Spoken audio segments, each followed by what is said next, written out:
Bonjour. Merci pour votre attention. On avance. Le bon choix d'un athée. Le bon choix de l'athéisme. Est-ce que l'athée a fait un bon choix?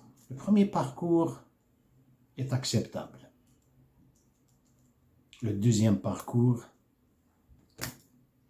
il n'y a pas un deuxième parcours. Il y a le premier parcours. C'est le fait de nier.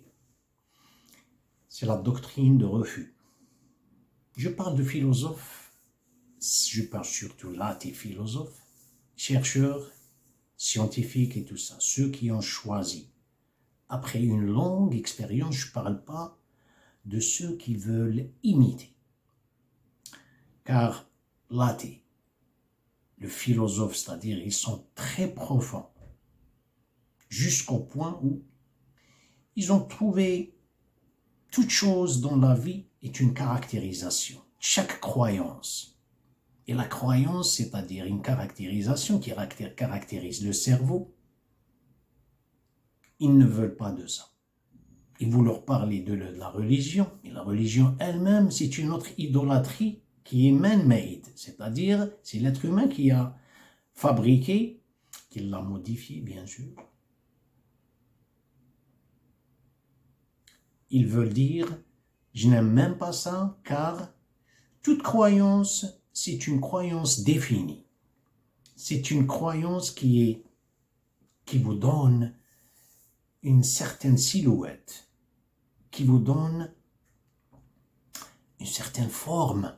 Et cette forme a sa réflexion sur le cerveau. Alors ils ont décidé, iconoclastiquement, si on veut, détruire toute cette idolâtrie.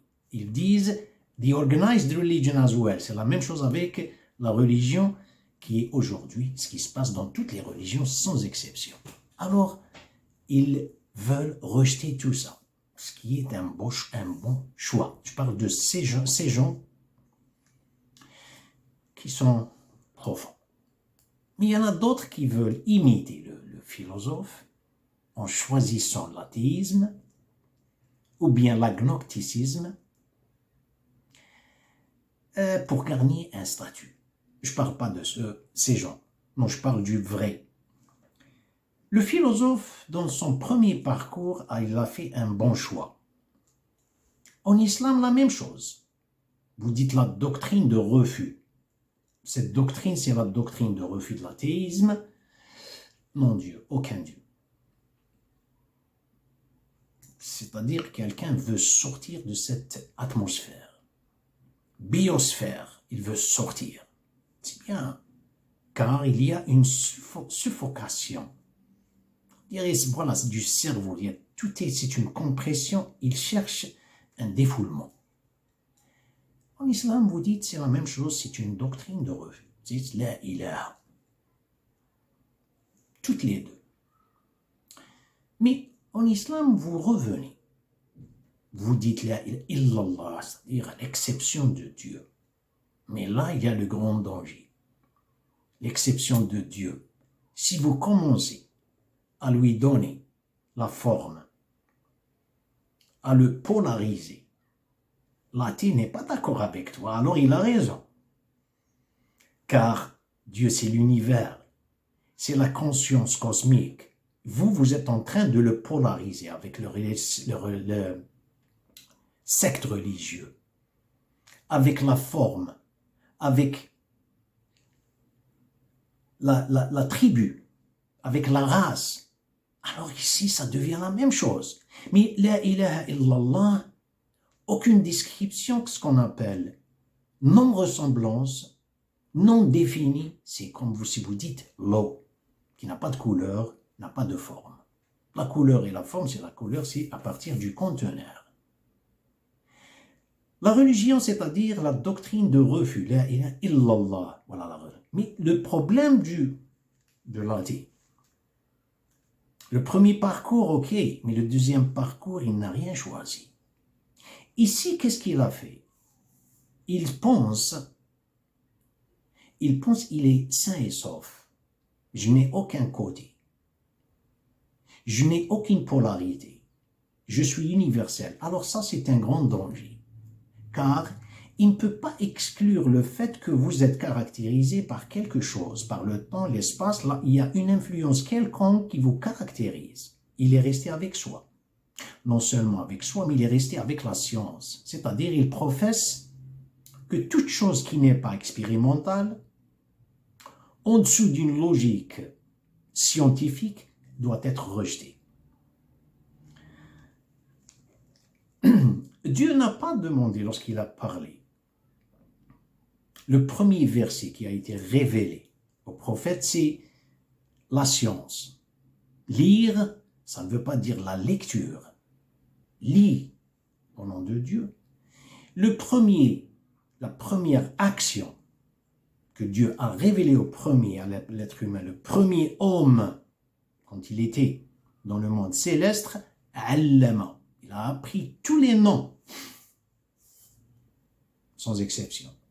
Il y en a qui disent les noms des choses, les noms de l'objet, des animaux, tout ça. Non. C'est les sciences, et pas les sciences qui sont en dessous. La transcendance des noms divins dans les sciences est entre le mésocosme, l'être humain qui est entre. Cette manifestation à travers l'être humain, elle est plus large, plus exponentiellement. Elle prend de l'ampleur dans chaque moment. Qu'est-ce qu'on veut dire par là? Il y a un sacrifice. L'être humain se sacrifie tout le temps. Il y a le sacrifice des gestes. Il y a le sacrifice du cerveau. Il y a le sacrifice de l'âme. Qu'est-ce qu'on veut dire par sacrifice? Sacrifice, vous vous dévouez à une gloire, quelque chose que vous glorifiez. Vous ne pouvez pas exclure le fait que vous êtes en train de glorifier quelque chose. S'il n'y a pas quelque chose à glorifier, il y a le moi. Donc, cette vulnérabilité, l'être humain est exposé, sa conscience est exposée. Elle est en dessous, une supervision du moi. Admirez le moi. Il y a une supervision externe qui est de l'audience de la foule, même si elle est absente. La plus rare qui n'existe presque plus uniquement en religion, c'est la vue seigneuriale. Alors quand il se sacrifie, quand il donne, quand il veut, pourquoi il le fait? Pour le valider. Il cherche cette validation pour s'approcher. Mais lorsque Dieu vous a dit vous vous approchez, c'est pas intellectuellement, vous restez derrière une table et vous pensez.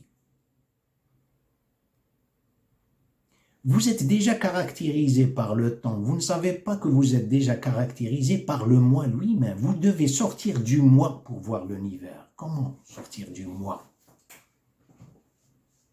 Voilà le sacrifice. Le sacrifice du cerveau, le cerveau, il pense, il est déjà le cerveau. En arabe, on dit al-aql. Le mot aql, ça veut dire, c'est un nœud. Lui, c'est déjà un nœud. Il pense, alors il est un nœud. Il ne peut pas. Vous devez l'ouvrir. Mais l'âme, non. L'âme navigue tout le temps vers son origine. Où est-ce qu'il est son origine? Et c'est le cerveau qui le stoppe. C'est le cerveau qui le prévient. À cause de ses logiques rationnelles. On dit exposé à 3 audiences. Vulnérable, pas le mot vulnérable, exposé à 3. Le moi qui valide le moi. Il y a l'audience de dehors qui valide le moi. Pour pouvoir sortir de cette influence du moi, il y a le sacrifice de l'âme. Le sacrifice de l'âme. Qu'est-ce que c'est que l'âme? Vous avez votre volonté. C'est la vôtre. Je fais ce que je veux. Mais ce que je veux, ce qui me plaît, ce que je veux, Je suis, comme je viens de dire, je le répète, je suis déjà caractérisé. C'est un peu bizarre, vous n'êtes pas clair avec votre analyse. Prenez la télécommande et vous êtes devant la télé. Vous changez les chaînes. Changez les chaînes, les chaînes, les chaînes, les chaînes. Combien vous avez de chaînes à la maison? Plus de 200 chaînes. Yeah. Qui est-ce qui contrôle la situation ici? Qu'est-ce que vous voulez dire? Qui est-ce qui contrôle la situation? Je ne sais pas, vous parlez de la télé, vous parlez de moi. Non, je parle de moi, celui qui tient la télécommande, je suis sur un fauteuil. Mais qu'est-ce qui contrôle? Mais bien sûr que c'est moi. Ça, c'est... Non.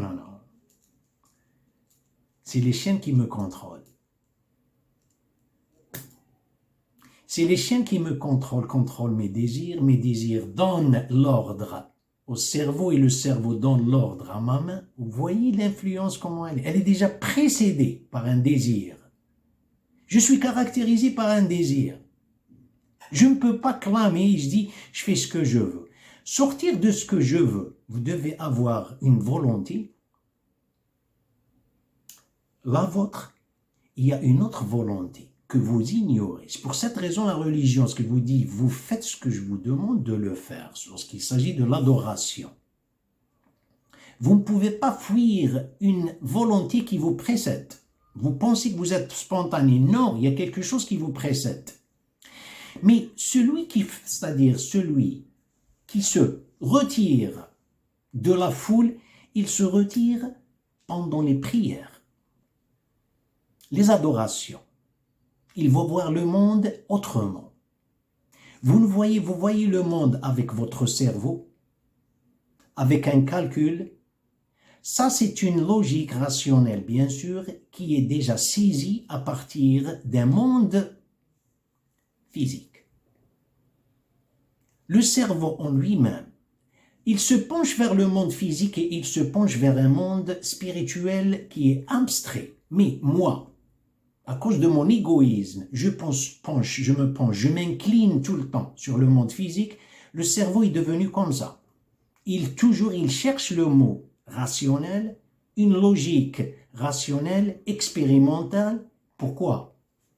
Parce qu'il n'y a pas de sacrifice.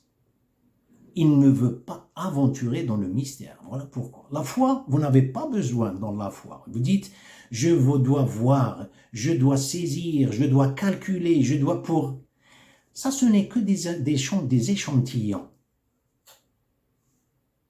Des échantillons temporaires. L'être humain, il trouve une petite bougie parce que le monde, c'est une obscurité.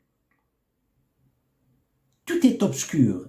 Il trouve une petite lumière quelque part, il pense qu'il avait trouvé, alors qu'il ne sait pas, ce qui se passe ici. Il y a un verbe en arabe qu'on dit « tahafut ». « Tahafut », c'est les papillons, je ne sais pas, les insectes qui sortent, ou bien les chauves-souris, ils ont une vision des yeux, elle est très très faible, ils ne peuvent pas sortir pendant la journée, car pour eux, la lumière, ils ne peuvent pas ouvrir leurs yeux pendant la journée, ils ne sortent uniquement la nuit. Alors ces insectes que vous voyez par exemple, vous avez le feu, ils ont trouvé le feu, ils ont cru que c'était la réalité. Ils se jettent sur le feu, ils se brûlent. C'est ça, voilà le mot tahafut. D'ailleurs, le Ghazali, Abu Hamid, le philosophe, il a écrit un livre. Il a écrit un livre qui dit Maqasid al-Falasifa. Il a un autre livre qui dit Tahafut al-Falasifa. Il parlait ce que c'est que. Il n'était pas en train de critiquer les Grecs et tout ça de la philosophie. Il a critiqué les musulmans lorsqu'ils ont laissé la foi et tout ça, ils se sont penchés vers la logique rationnelle pour se valider. Regardez ce qui se passe. Ça. Merci pour votre attention et à la prochaine.